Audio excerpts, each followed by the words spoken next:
selalu.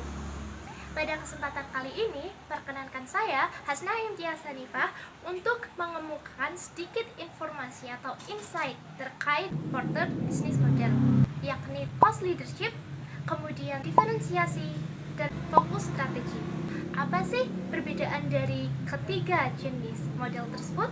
Mari kita bahas pada ulasan berikut ini. Nah, strategi yang pertama yang akan kita bahas di sini yakni cost leadership atau kepemimpinan biaya. Menekankan perusahaan untuk memproduksi suatu barang atau jasa dengan standarisasi biaya per unit tertentu agar menghasilkan biaya yang serendah-rendahnya kepada konsumen di pasar yang sensitif terhadap perubahan harga.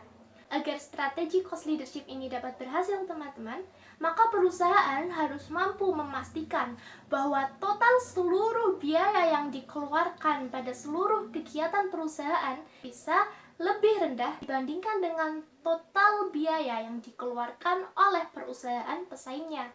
Di sini perusahaan dapat menggunakan dua cara, yakni yang pertama dengan mempertimbangkan faktor-faktor pada setiap value chain kegiatan perusahaan, dan yang kedua adalah dengan mengeliminasi aktivitas-aktivitas yang tidak memberikan nilai tambah atau value added pada perusahaan. Terdapat dua alternatif komponen yang bisa diterapkan dalam strategi cost leadership ini.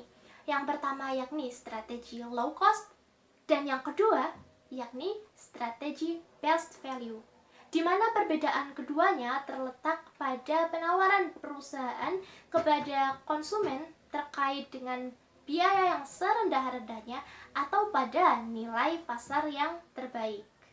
Nah, teman-teman, setidaknya terdapat 7 keadaan di mana strategi cost leadership ini dapat diimplementasikan secara efektif.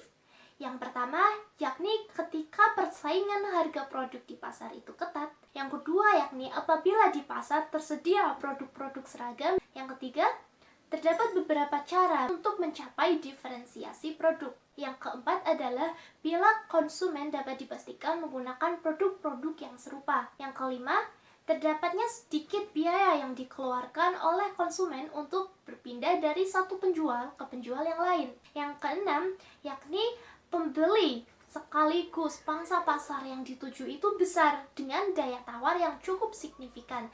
Dan yang ketujuh adalah bila perusahaan pendatang baru itu masuk, maka harga perkenalan yang ditawarkan itu rendah. Nah, sebagai contoh, sampo, sabun, kosmetik, dan lain sebagainya. Strategi yang kedua yakni terkait diferensiasi. Strategi diferensiasi diterapkan oleh perusahaan untuk menghasilkan produk barang atau jasa yang unik, yang berbeda dengan barang atau jasa lainnya, yang ditujukan kepada konsumen yang relatif sensitif terhadap perubahan harga. Diferensiasi atau perbedaan keunikan produk-produk ini menyebabkan perusahaan mampu menerapkan harga yang lebih tinggi kepada konsumen-konsumen yang ditargetkan akan loyal membeli barang tersebut.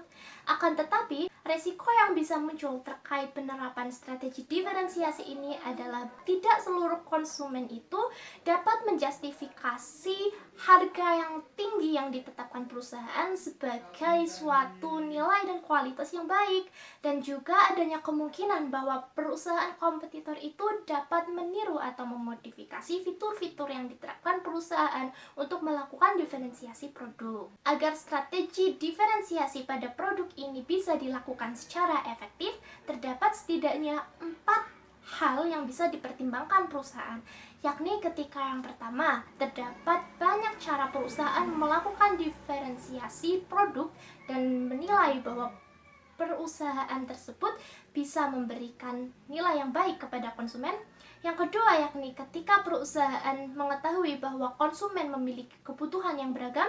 Yang ketiga, apabila perusahaan bisa memastikan bahwa terdapat kesulitan bagi kompetitor serupa untuk melakukan diferensiasi dengan metode yang sama. Dan yang keempat, apabila terdapat dinamisme atau perubahan yang cepat yang terjadi pada pangsa pasar. Misalnya terkait dengan teknologi, teman-teman. Jika kita melihat peluncuran produk iPhone dengan fitur-fitur yang paling mutakhir, strategi terakhir, yakni strategi fokus. Strategi fokus seperti namanya, yakni ketika perusahaan memfokuskan target produksi barang dan jasa kepada sekelompok pelanggan tertentu atau niche market tertentu. Sama seperti pada cost leadership, terdapat dua jenis strategi fokus ini. Yang pertama yakni fokus pada low cost atau pada biaya yang rendah, dan yang kedua adalah fokus pada best value atau pada harga pasar yang terbaik. Kondisi yang memungkinkan untuk diimplementasikannya strategi fokus, yang pertama adalah ketika perusahaan melihat bahwa ternyata target pasar itu bisa besar, menguntungkan, dan juga mempunyai potensi untuk bertumbuh. Yang kedua, yakni ketika pemimpin industri menganggap bahwa strategi fokus perusahaan tertentu ini tidak terlalu penting untuk kesuksesan mereka. Yang ketiga, yakni ketika pemimpin industri menganggap sulit bagi mereka untuk memenuhi kebutuhan khusus bagi para pelanggan di niche market tersebut. Yang keempat, yakni ketika terdapat banyak segmen yang berbeda dalam suatu industri. Dan yang kelima, terdapat sedikit atau tidak ada sama sekali saingan atau kompetitor yang ingin menyerupai produk tersebut. Nah, sebagai contoh nih ya, ketika teman-teman berwisata ke Bali, pastikan teman-teman memiliki keinginan untuk membeli produk I Love Bali. Nah, teman-teman, demikian tadi pembahasan singkat mengenai model bisnis yang dikemukakan oleh Porter.